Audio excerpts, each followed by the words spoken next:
I'm Marcia Day Childress from the Center for Biomedical Ethics and Humanities, and our center brings you the weekly medical center hours.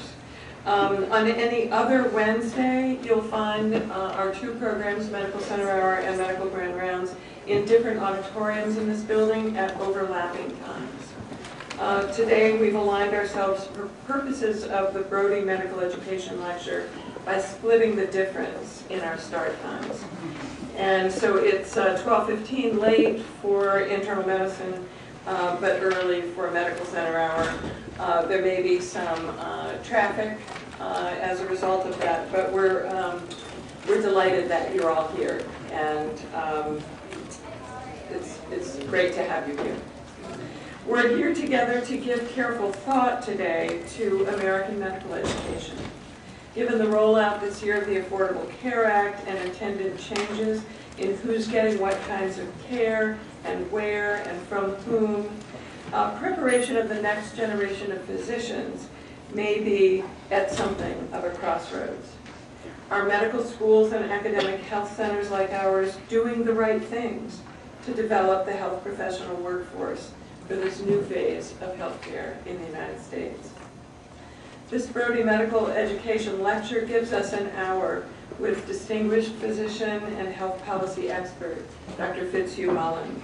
Dr. Mullan is the Murdoch Head Professor of Medicine and Health Policy in the School of Public Health and Health Services, and also Professor of Pediatrics in the School of Medicine and Health Sciences, both at George Washington University, just up the road. He's spending 2 days with us as UVA's 2014 recipient of the Brody Medical Education Award, an award that annually permits us to focus on medical education and to ask of our guest and of ourselves the really important but also really hard questions about the technical, cultural, and moral challenges facing medical education and the soul of medicine.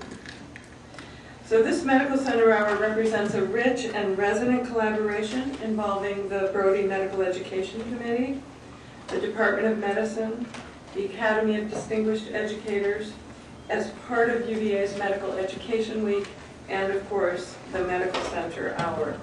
I'm delighted to introduce you to Dr. Mullan, who I will tell you has completed a conflict of interest disclosure form, and there weren't any conflicts. So welcome, and we look forward to our hour with you, which will include some discussion.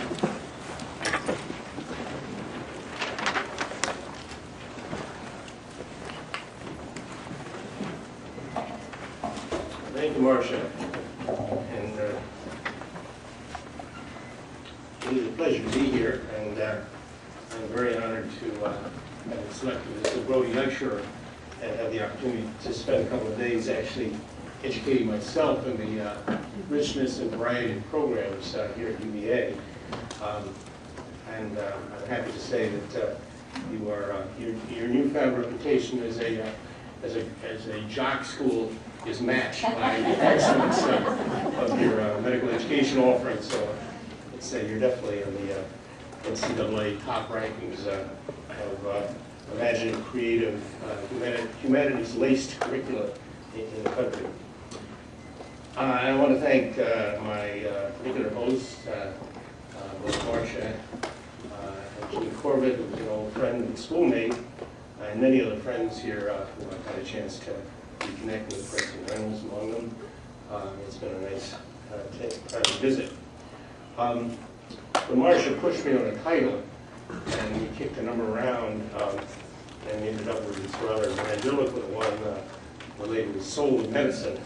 I was telling her actually one day after I committed myself to such an ambitious title, I Googled soul of medicine and found, before anything else, 3 or 4 pages on spirituality of medicine. So that's the lecture you arrived for. That's the one lecture.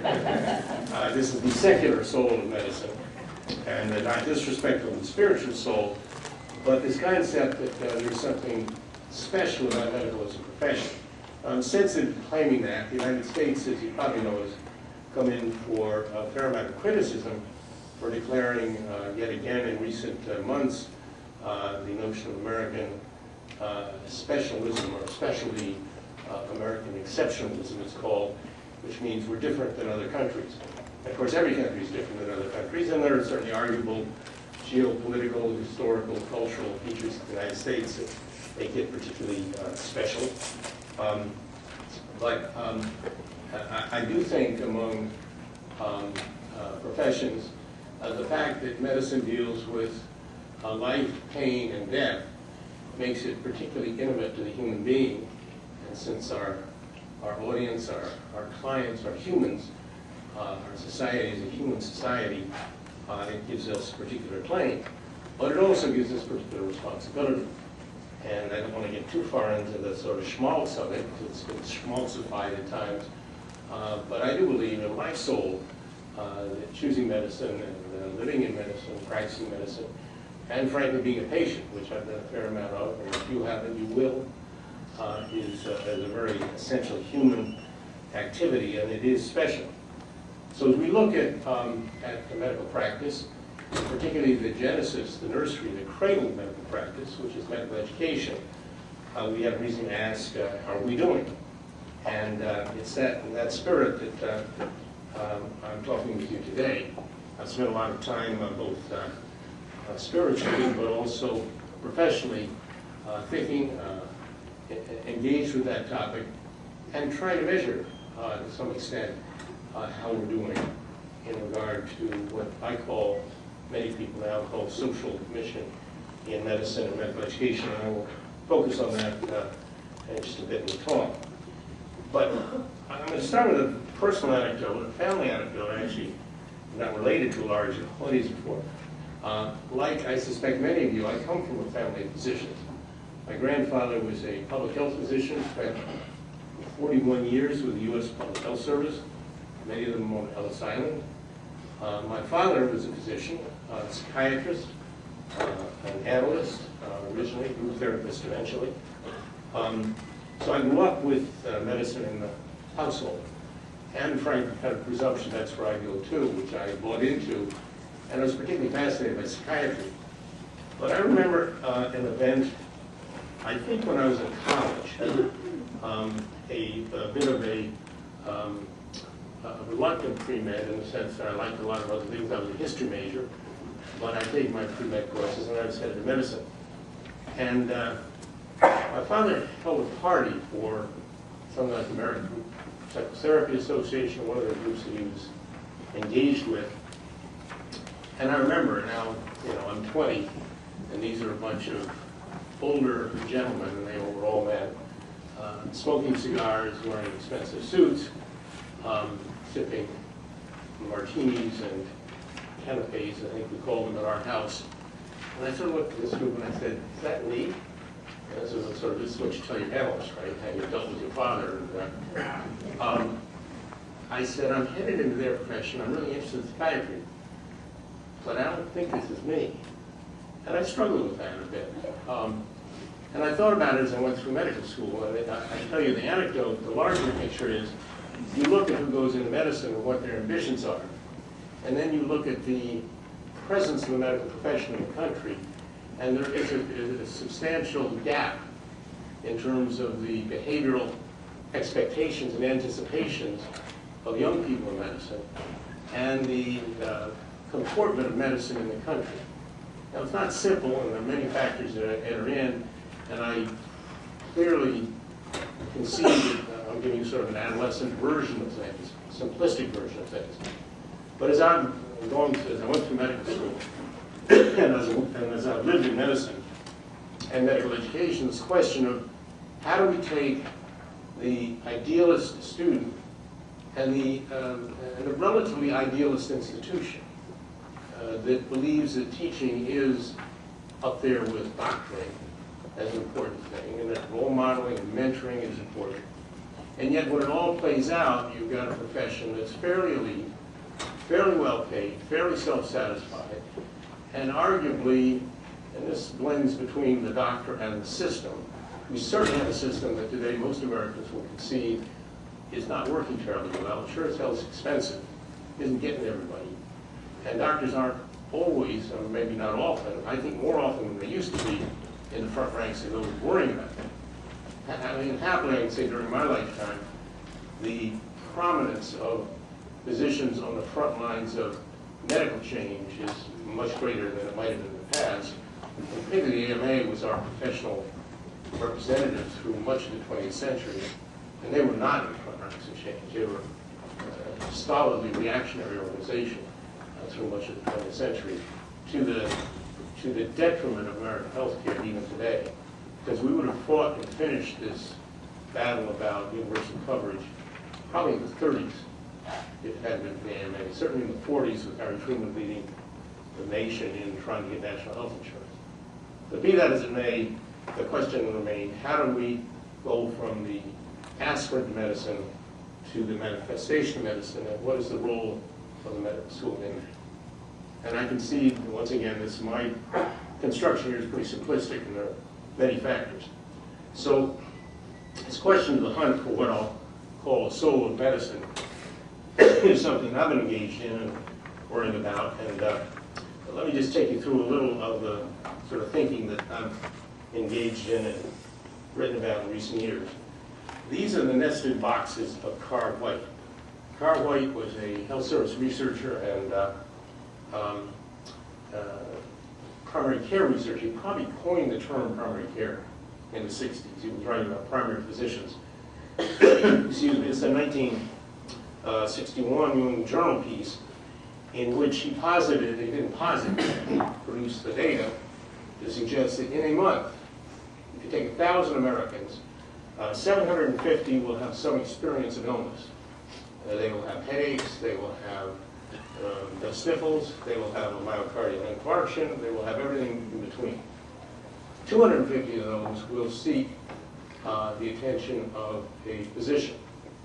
9 will be hospitalized, and 1 at what he called at the time a university medical center, an academic medical center in today's parlance.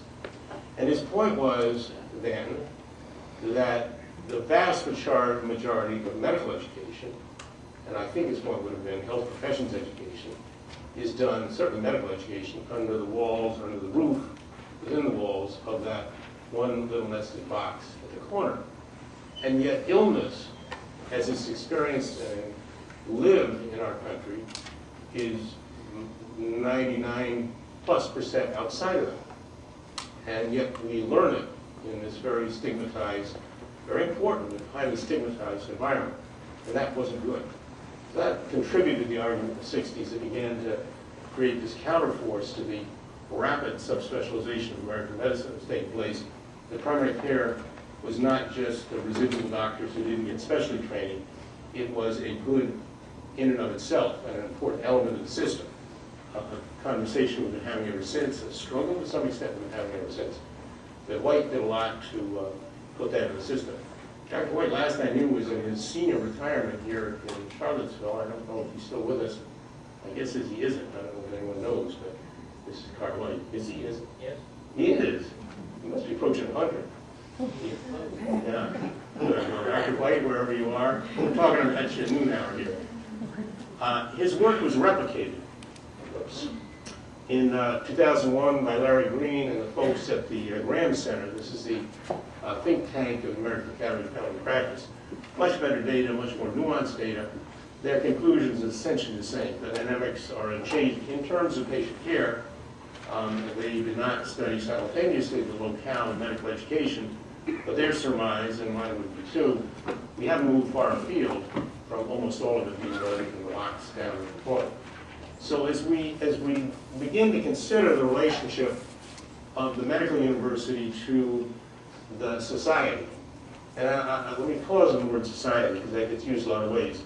When we talk social medicine, certainly when I talk social mission, we're talking about the elements of the medical education in this case that relate to the society, which is a placeholder for neighborhood, community, region, but it's the nature of what takes place in the geography emanating from the medical center out to a limited area or a larger area, but it is the relationship between the institution and its practitioners, researchers, staff, students, and their area, defined very narrowly as a neighborhood or maybe somewhat larger as a community, perhaps a state.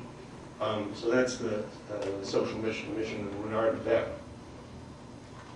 Now this is not Carl White, nor my father.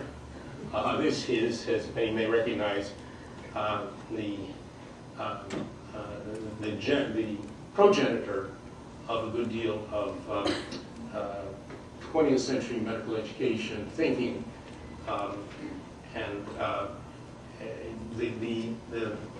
a lot of what we do in medicine today, and I'll come back and reflect on this as we go, is related to the thinking of the report of 1910 that having a block going, Flexner, on the Flexner report of 1910. Abraham Flexner was an educator, principally. He was hired by the Carnegie Corporation at the time to look at the status of American medical education. And as many may know, because his work is now pretty well known, he traveled the country and discovered, or at least revealed, a very broken down, or rather dilapidated state of medical education around 100 and some odd medical schools in the country, which he documented school by school, and he visited all the schools in the United States and Canada. Now, the dilapidation he found and the quality concerns that he raised were not new. By the beginning of the 20th century, this situation was fairly well appreciated and worried about. The AMA had become much more involved in medical education. The AAMC had actually been born. State boards of medical practice now had been formed. And there was a good deal of angst and beginning to be action about it that Flexner captured. And this is a piece of his report. So what he found was, as I say, a dilapidated situation with poor standardization. The number of years pre-med that was needed was irregular. The number of years in school was irregular. What constituted a faculty member was irregular. The vast number of schools were commercial, and he characterized it as an incredibly foul medical school. He's been to them, literally right down to their anatomy labs that were fetid. In today's parlance, we would say he documented the absence of quality. And he was also burdened with the kind of 19th century legacy of different traditions of medicine that are still sort of sorting themselves out. A number of schools led, as we know, by Hopkins, here, had embraced science, particularly European science, where Koch and others were sort of leading the scientific revolution that really connected disease to these bacterial etiologies. Flexner concluded, reasonably enough, that the place that medicine could and should be taught was in universities that had reverence for and engagement with science, and what he called research universities. The basis for which we've urged medical education gives us undoubted advantage to university medical departments. For the moment, the difficulty of procuring anywhere else necessary educational foundation is the most cogent reason for doing that. Now, as I have read Flexner, and I have read all of his text, he has been interpreted as essentially, he's been roundly credited with developing regularization, standardization of medical education. He has also been interpreted as saying that research was the basis of medical education, or research was part of medical education. He never says that. What he says is that where research takes place, science is being respected. And that is an environment in which the medical student should be trained. Not that the doctor is a researcher. He does not conflate those two. And yet, by explicit and implicitly, he's been credited with that. And I think it's an important distinction to make right from the beginning. His report was incredibly, I mean, all of us aspire to doing something that will leave a mark on history. Many people in medicine have hope to be part of some report that will be, the change in medical education setting. And as it happens, I think in most fields, happenstance or chance is a large part of it. Flexner hit just at the right time, and his report was amazingly successful. All of the commercial schools, except one or two, closed down in the 20 years thereafter. Medical education did, in fact, become rooted in universities, and until recently, virtually all medical schools were university-based. We're now seeing another generation of schools that have various affiliations with universities. Sometimes they're science universities themselves. And osteopaths have sort of pioneered medicine, PAs, and pharmacy as a health professions university. So we're seeing other manifestations now, but for the vast part of the 20th century, the Flexnerian notion prevailed.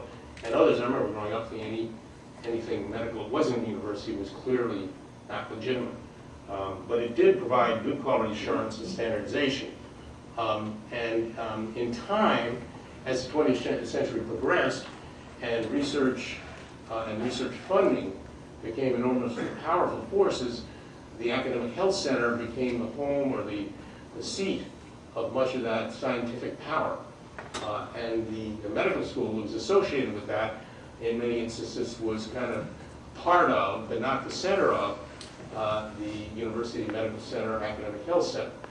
And that largely is the situation today. Certainly large universities whose research budgets and whose service budgets way, way outclass the educational budget, so that the aims of the institution are bragged about as triple threat aims, or looked at differently, are conflated aims in which it's hard to know which is funding what, and whether education in particular is getting its due. So these are elements of the Flexnerian legacy, which I don't think were in Flexner's mind per se, but the century unfolded that way. So the bottom line was an orthodoxy in medical education: 2 years of preclinical, 2 years of clinical, the growing residencies. There were no residencies to speak of in Flexner's day, but by mid-century, the majority of physicians were residency trained. Today it's almost everybody. But the model was quite orthodox. We're beginning to see unorthodox models, post-Flexnerian and para-Flexnerian, emerging today, and I think that's very healthy. But I raise all of this because if we're going to look at the American medical school, or the American teaching complex, and talk about its social mission, we need to understand a little bit about how it got to where it is, which I think is very much tied to Flexnerian thinking. Now, Hopkins is a good example. Hopkins was credited often with, and fairly, with being the first university to actually go to Europe and inculcate the laboratorian approach of Pasteur and Koch and others, and bring it home and embed it in medical education. But others followed quickly, and the Academic Health Center grew apace. This is Hopkins from the mid-century and beyond, and this is Hopkins today. So the medical center, the medical school, it was a modest affair, has become a powerful and physically imposing institution. But in the process, one again has to question its educational mission. Education, after all, in medicine, which is, after all, a trade, as opposed to knowledge from knowledge state, medicine is a profession which 300 million Americans are waiting to get the benefit of. So there's definitely a social relationship between medical education and the society in which healthcare is needed, wanted, and paid for, at least invested in.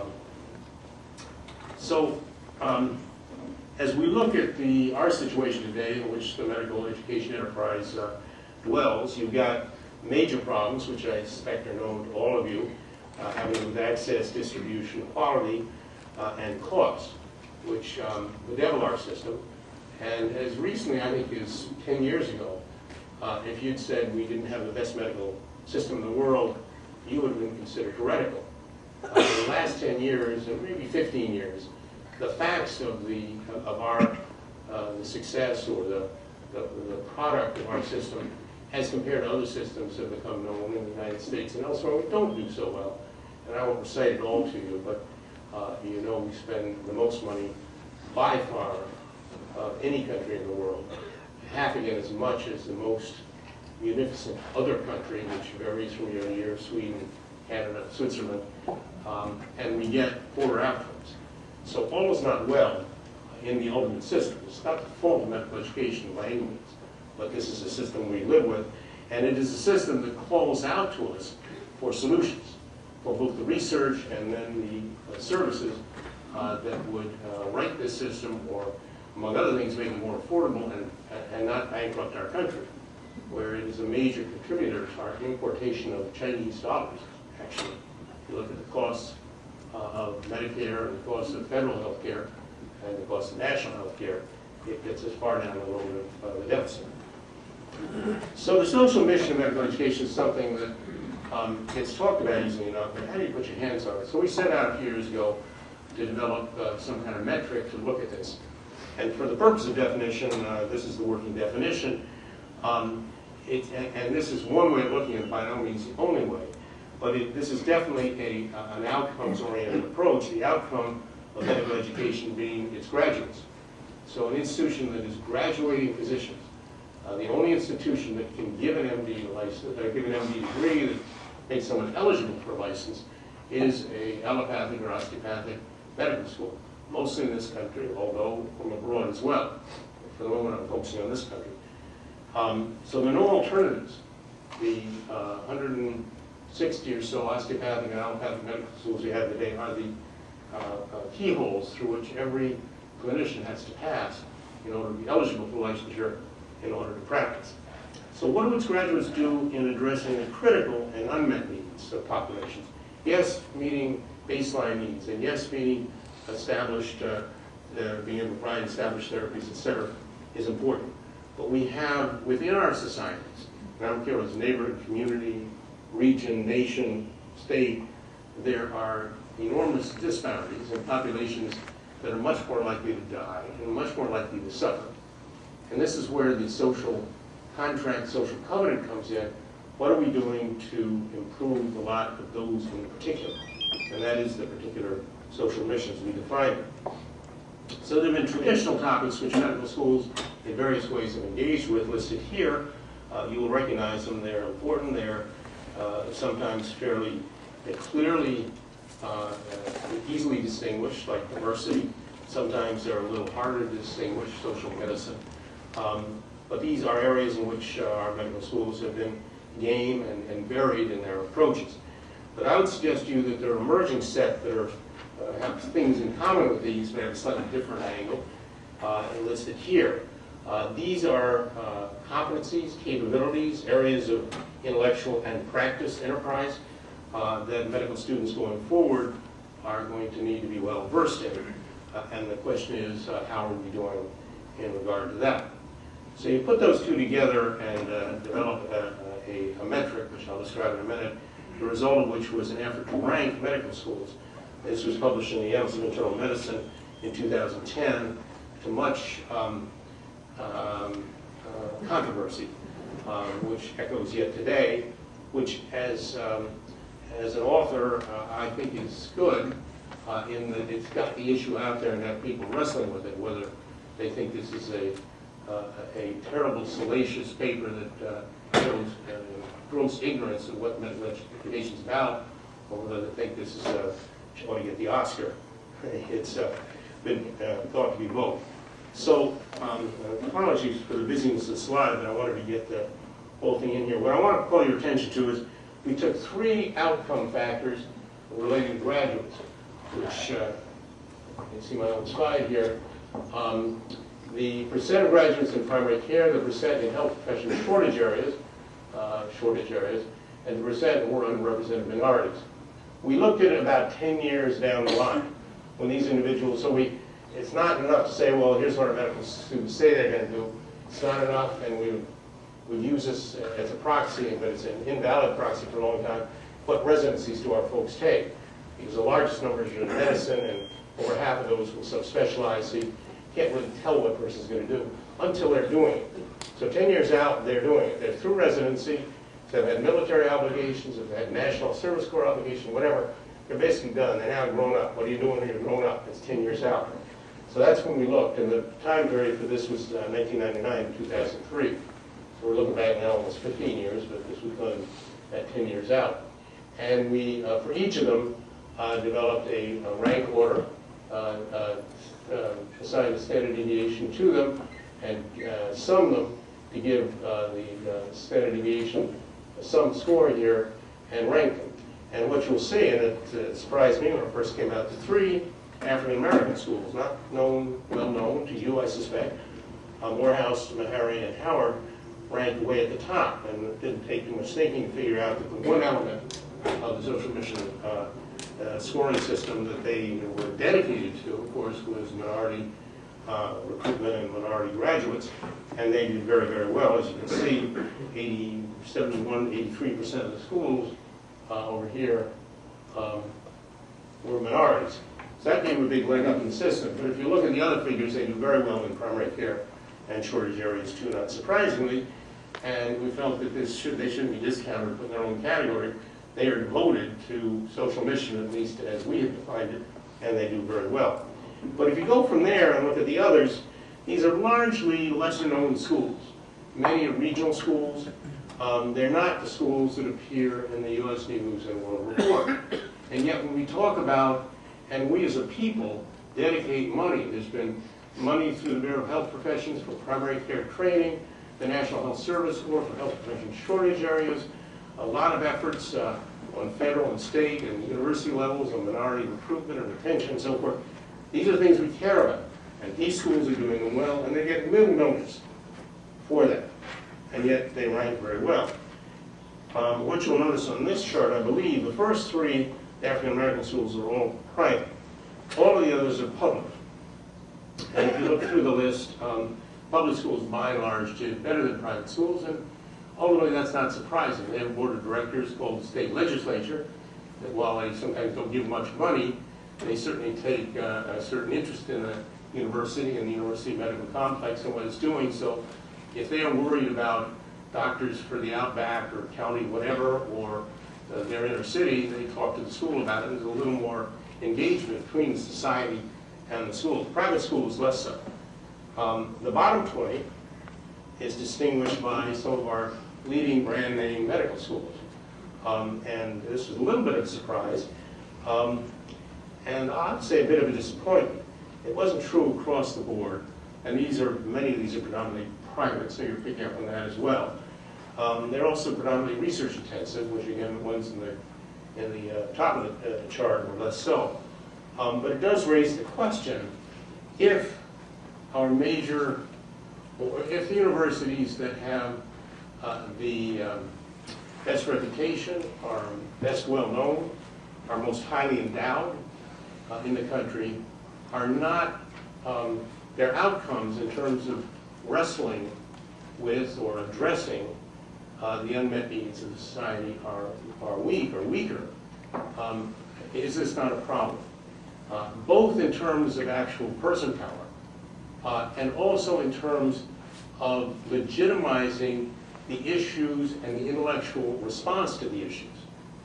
If these schools don't have departments of family medicine, if these schools are not concerned about health disparities, if these schools, et cetera, and are not creating an environment in which, at least as a marker of the activity of the school, the graduates are not showing up in these areas, this is something to be concerned about. And this was very unpopular, as you can imagine, among these schools and others, or at least it was very controversial, and in many cases pretty unpopular. I got some dicey mail.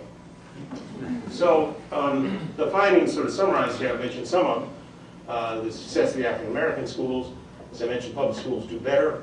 Rural schools, not surprisingly, do better. The Northeast did worse.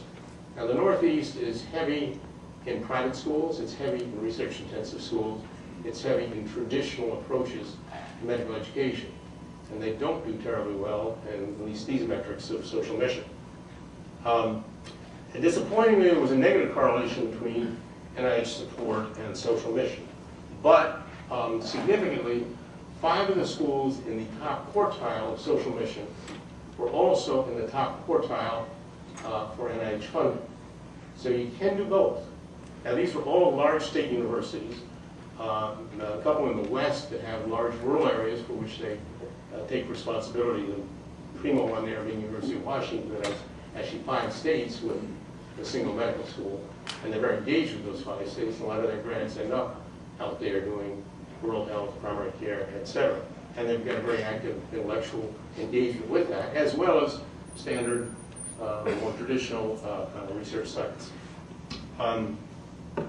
The osteopathic schools did better on primary care, did better on health threat shortage areas. They didn't do so well on minorities. Just FYI on those. So the 10-year lag was a controversy. People said and will say, well, that's what we were doing 10 years ago. Now we're doing much better. Interesting. Nobody said it was 10 years ago. We're doing great. Now we suck. 10 years back. Surely things have changed, and that is a problem.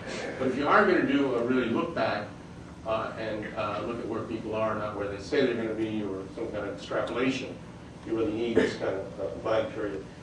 One or two schools, one in particular called the dean herself, very exercised. She said, we do virtually all our training in public hospital. We get this bad score. What's wrong with your system? And I sort of felt badly, swallowed hard, knew the school, knew the setting. And after thinking about it, I said, well, I don't know what's going on. But if indeed you are doing your training in an institution, why didn't you measure that? I said, well, we weren't scoring where people got trained. That would be another study. It might or might not be a good way to go. We're simply looking at, where they went with their feet, where they planted themselves after you had them for 4 years. And if you had them for 4 years in a city hospital, and they're not going to shortage areas, what happened? What's missing here? And I don't know the answer, but the answer isn't the scoring system's wrong. The answer is this is something the school will look at, think about, figure out, and perhaps do something about it if indeed there's a negative, a blowback effect that, if you train them in City Hospital X, they really, they'll panic, they don't want to go back there. I don't want that to be the case, but that would be the question. And finally, the most predominant question is, you didn't score research. And this is a tough one, and probably deserves a session in itself. We didn't count research as a social mission for a number of reasons. Research we judged to be a public good. It was something that benefited, ideally, the society as a whole, although that depended on the healthcare system in the country, meeting out medical benefits equally, which of course we don't do. But research raises, presumably, the tide of clinical care, ultimately, and allows people to live longer and live better. And that's across the board. It does not have to do with deficit production or sense of inequities. It doesn't have to do with equity or catch-up. It doesn't have to do with leveling the playing field. So while that is an important function and a legitimate concern, in our judgment, it was not a social mission question. And if you're going to measure research outcome by how many people went in research, many folks have measured that. That's not new news, but I think it's a different question, a good question, a relevant question, but a different one. So the conclusion was there was considerable variability, which is good. I think the conclusion, after the AAMC fought this hard and said some fairly salacious things about it, they finally came down to the conclusion that, well, medical schools do a lot of things and they're too different and too complicated to be ranked, which is a position you take. I haven't noticed anybody taking their U.S. News and World Report plaques down off the dean's office, because they think if ranking goes your way, you tend to like it. If it doesn't, you come up with some reason why it's not so hot. But every medical school in the United States shouldn't be doing the same thing, have the same mission. But to have certain schools sort of stake out, we're going to train the elite, we're going to train the leaders, we're going to train the researchers, and we're going to let, Buffalo State, whatever, Buffalo Breath Valley University trains the doctors for out there, is not a healthy state of medical education in the country. And I don't think universities should be given a pass because they are heavily invested and even have been heavily successful in other activities like coronary care and or research.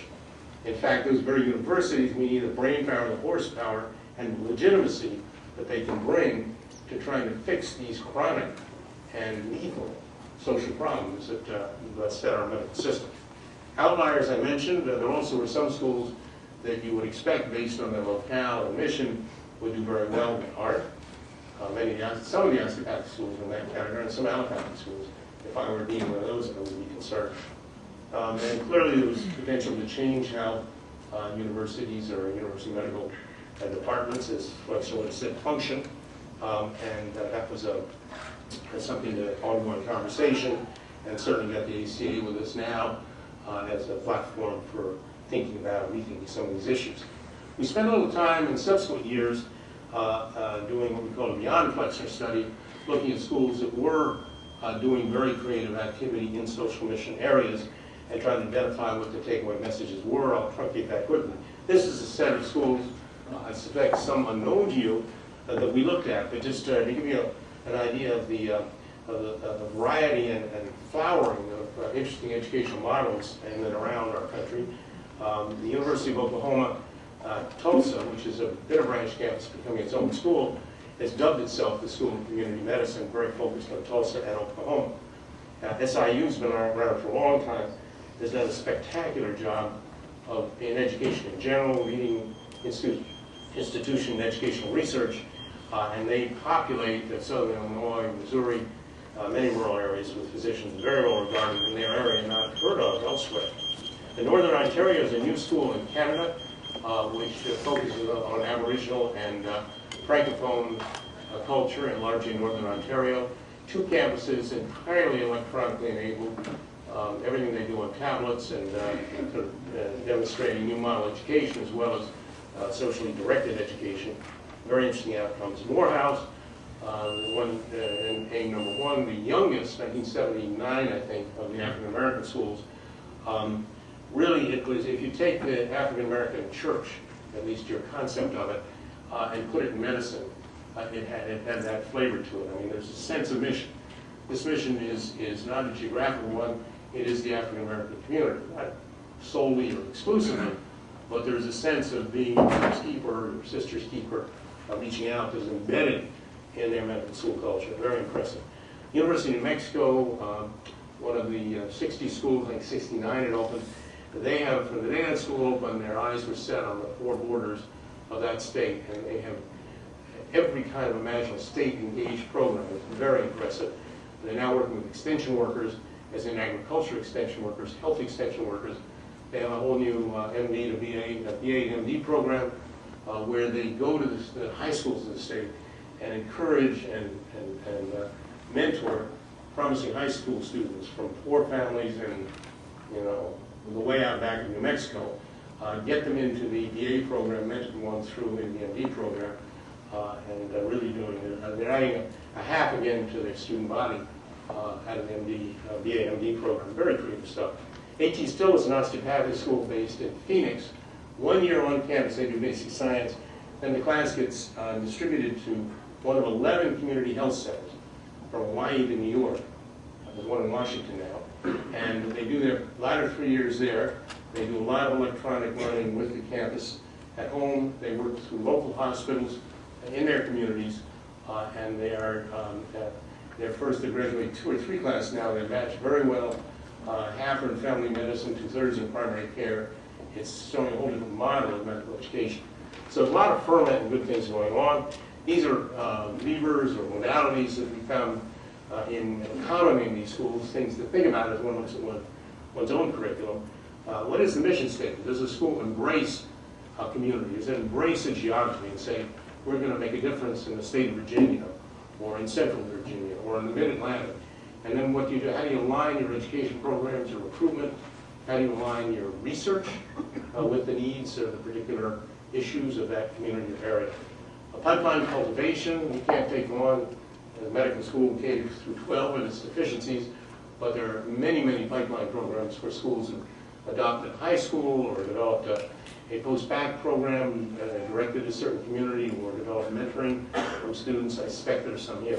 Very important way to increase the candidates for medical school from disadvantaged areas. Admissions is obviously key. Medical schools don't run the health system and can't fix the SGR or reimbursement rates, but they do pick the doctors of the country. They are the finders, the agency that picks the doctors of the country. So missions and admissions criteria are very important. Structure and content of curriculum, obviously location of clinical experience, good evidence that has impact. Tuition management, obviously not easily dealt with, but how do you deal with the loans and the prospect of loans, indebtedness, to minimize the impact there. Mentoring and role modeling, probably among the most important. The hidden curriculum out there, which requires constant combat you're too smart to do this, or don't you really want to do that because it'll pay you better, etc. Mentoring and role model is very important, and preparation for residency in terms of making that selection about where you go. So what to do in a given institution, a kind of geographic scan. I do believe geography is an important issue here, and with mapping and various IT analytic capabilities today, we can be much more specific about, a catchment area or a particular problem in a population. So population health and teaching and practicing is much more part of what we do. Self-assessment, how are we doing? How could we do better in this area? The engagement of the board, I use board generically, a literal board for private school, the legislature perhaps for a public school, and other alumni and others engaged with it. This oughtn't be just one professor or one department trying to carry us along. This has to be an enterprise-wide commitment, including faculty, student, residency, an area that has generally been kind of overlooked. I've been very impressed by how education here doesn't just mean the students, it means the residents too. And a lot of activities, whether it's global health or the research week, residents are fully involved. And this is a new generation. When many of us did residency, if you weren't in hospital, you were in bed. That was your only option. Now we have more civil residency, and happily folks are coming out from behind the trees and engaging in more important discourse. They're not having a full pause in their mental processes for 2, 3, 5 years. And looking at community partners and who they are and how you can augment them. And globally, a lot of this question is going on. Interestingly, the issue of social accountability in medicine and medical education is fairly much accepted in many countries in the world. In this country, it's still kind of leftist or contrarian or something. Not really a bit of traveling in that zone and being accused of that in many parts of the world. This is logic, and it goes along with this notion of education for health system strengthening. That is basically what the education component is about. Is to put excellent clinicians out into practice and develop lifelong learning and ways of sustaining themselves in their practice, and not as some kind of elite school for boot train for leaders who are going to do their own thing. And that is, well, that tendency is true all over the world. We have perhaps allowed it to flourish more under this Flexnerian banner, which I don't think is what Flexner would have thought. But social accountability is a big deal globally. So transformative medical education, a common term now, really an amalgam, as I read it, of enabled learning, using particularly electronic means, and also health system strengthening. So enabled learning for creating a more relevant doctor to the society. And competencies as a concept, I can tell you, as opposed to years in training in school and residency, is sweeping the world, although I don't think we know quite how to manage it. Conception is very strong and out there and definitely relates to this.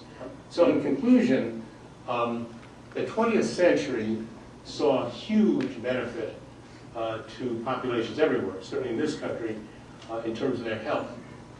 In 1900, Americans lived 40 plus years. In 2000, they lived 70 plus years. So 30 years over 100 years. Almost 1 year added to the lifespan every 3 years. That is amazing, truly amazing. A human phenomenon no one would have expected given eons of history where it didn't budge at all. Now, are we going to push on another 30 years in the 20th century and all of us live to be 100 and change? I don't think so. The figures aren't moving that way. And if we did, would that be good? And that gets into a whole other question. But should we devote our medical system to trying to push that ceiling upward? I think you'd have to say the jury is in on that one, and the answer is yes. That is our behavior as society. We're investing in, much of the research investment goes in, or at least comes out, as in new modalities, whether they're drugs or diagnostic capabilities or treatment modalities. They're going to put, 13 months on a lifespan or 7 months on a lifespan at enormous expense, both in development and in treatment. Your $80,000 a year drugs and the like. Now, I'm characterizing a little bit. But I think we got to have a gut check with us as a people. Is that really where we think we're going? And we as doctors, both researchers and practitioners, ought to be a part of that. I would argue, we ought to push, life further along in terms of its extent.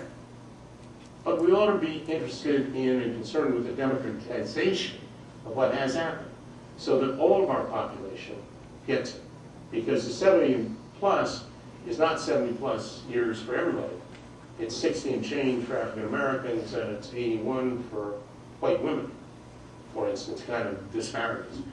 That ought to be what we concentrate on. And all of the research and clinical and practice issues that lead to that or will contribute to that. And that's global.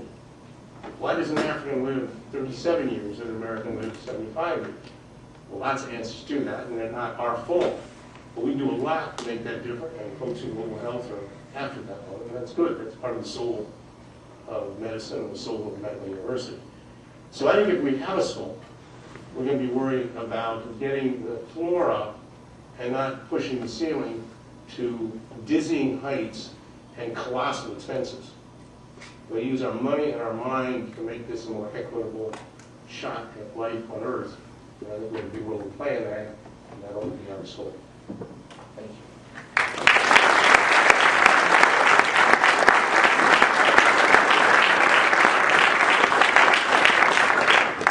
Thank you so much. We use this Brody Medical Education Award recipient and the Brody Medical Education Lecture for a little intellectual and, dare I say, soul stirring. And so we have some minutes now to engage all of you in conversation with questions and discussion. So please. So hi. Identify yourself. Hi. My name is Carolyn Engelhardt, and I teach health policy here at the School of Medicine, and I want to thank you very much. This was great. It's just fortuitous that this is day 2 of an 8-day program I run for rising fourth-year medical students on health policy. And today we talked about workforce supply and shortages. And we talked about lots of different stuff with students off to small group. They came back. And basically, and I know this is a particular interest for you because I've read a lot of what you've written. And they basically said to us, we hear about the primary care shortage, we get it, but we can't afford it. That our debt is so great when we graduate that we can't afford to be family medicine docs. So my question is, what would you say to those students, and what policy levers might you recommend so that we can democratize medicine as you've just outlined? Thank you. Can you start with an easier question? Well, first of all, I'd say they're absolutely right. It is not fair that folks who have put in the same effort, the same kind of years, and the same kind of brain power, one graduates in orthopedic surgery, one graduates in family medicine, and the first can be expecting to make $350,000 the first year out, and the other $100,000. That's just wrong, and that's our payment system. And we need to fix that. The problem is everybody would be happy to fix it by bringing the floor up. Pay all the family docs $350,000, not bring the ceiling down, and pay the orthopod, say, $200,000. And until we can figure that one out and figure ways to harmonize that and close that very destructive gap, a policy neutralizing, a policy savaging gap, we're going to have problems. But they're wrong. You can live fine on a primary care salary. I mean, this business about for me, I'm going to be a $175,000 family physician or $142,000 pediatrician. You're not going to have the kind of buying power, and it's been computed out. You'll make, I don't know, $1.3 million less or something in your lifetime. And I don't mean to be dismissive of that, but you'll lead a good American life. You'll lead a good American middle-class life. You'll be able to send your kids to college. Now, I don't dismiss it. If I were a kid sitting in that gap, I'd say, I really want to do this, but I'm going to live a more constrained life. If I really do that, I'm going to be pulling down $350,000 next year, and we can get that second car, and private school's right around the corner, and da-da-da. And I've got a friend from law school who's doing that already, so why shouldn't I? I mean, that's a dilemma for us, and it's a dilemma for these people. But I would urge them not to abandon their hearts and their souls. And if you're interested in being a generalist, pursue that and hope, I'd say trust, but it's probably hope, that the country can sort this out and get medical recompense back into a reasonably equitable zone. And there's no promise to that. But I do get a little tired of folks who are going to walk out of here, walk out of residency and start making, you know, surely 100, that's the bottom line, and as primary care docs, maybe 150. And career-wise, in today's dollars, they're going to average out to 170,000 a year or something. And you can pay back in that with that, and it's well established. So it's not an easy answer, but I'd say suck it up and keep going. Yes. Oh, wait. Oh, sorry. Hi, I'm Joan Klein. Thank you for your talk. I'm the curator for historical collections at the Health Sciences Library down the hall. We have Carl White's library and collections. That's good. And we worked with him to do an online exhibit about him and about his material too. So come visit us. I'm going to come right over and see the boxes, and they're a little messed. Two questions. One, Carolyn's thing is Who are you? poignancy. Mine was play. I run the medicine clerkship here, a few other odds and ends. One thing that's not in your survey, by the way, in terms of mission, which doesn't factor in, the AIDS clinic here, for example, is 80% indigent, and we're doing it, but that wouldn't get factored into your survey. So the community isn't doing that. The community docs are sending them in. They can't afford to take care of those people. We do it. So I think there's a little bit of problem there in terms of mission, because those people who choose to say in select academic medical centers sometimes are the ones doing the mission. And so I would factor that in. Your comment, I've had about a 5-year survey of asking that same question. Shortage in primary care, maybe, but the reality is shortage, why aren't you doing it? And a lot of reasons people give, one of which was money. So I asked them, debt forgiveness, what would it be? Not one student said they would switch because of debt forgiveness. So there's another layer there. It isn't just about the money, because even if the tuition was paid off, it still isn't seen as glamorous, exciting, and interesting. So we have a problem there in terms of that issue. And I make one last comment, being a New Jersey guy. The UMB&Js, if you remember the history, they built it purposely, socially in Newark. Everybody said, put it out in Madison, the elite community, because you're not going to drag patients in, and they didn't. They didn't bring in the big rollers, but they had a heart to the city, and they had one of the highest rates of accepting minority students in the country at the time, the 70s, early 80s. And the same thing happened. I noticed they were in your bottom 20, because it was, how are you going to keep them down on the farm after they saw Paris? The African American students were less likely to stay in Newark or Camden than the Caucasian student, because I'm out of here. I've got the brass ring. So we have that unique challenge as well, these discrepancies and the safeties, graduates that got killed because the community, the city, and the state didn't pay to make it possible for people to succeed in those environments. It's more than just the medical school. Fair enough, fair enough. All your questions are good ones. I would love to see another study design social mission that looks at institutions and characteristics. That's not what we chose to do. As I say, we looked at the outcome, at least in terms of medical graduates.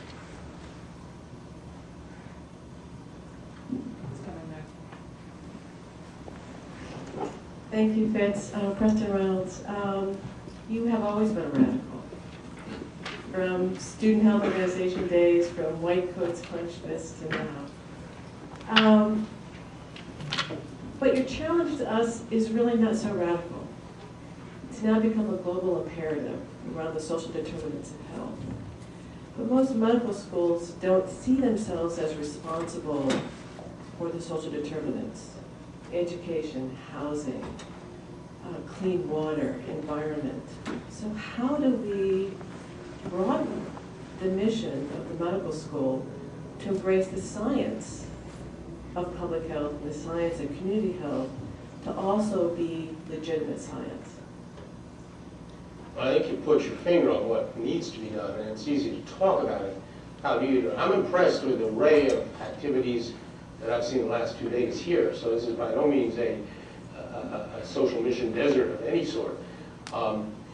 The question, and this becomes an institutional one and a region-dependent one, how do you connect to, embrace, hook up with communities, politicians, movements that are relevant to your particular neck of the woods, as it were, and make those part of the university functioning, and bring intellectual firepower to them to try to figure out and problem solve using research techniques and the energies of students and others to do it. Some schools do it better than others.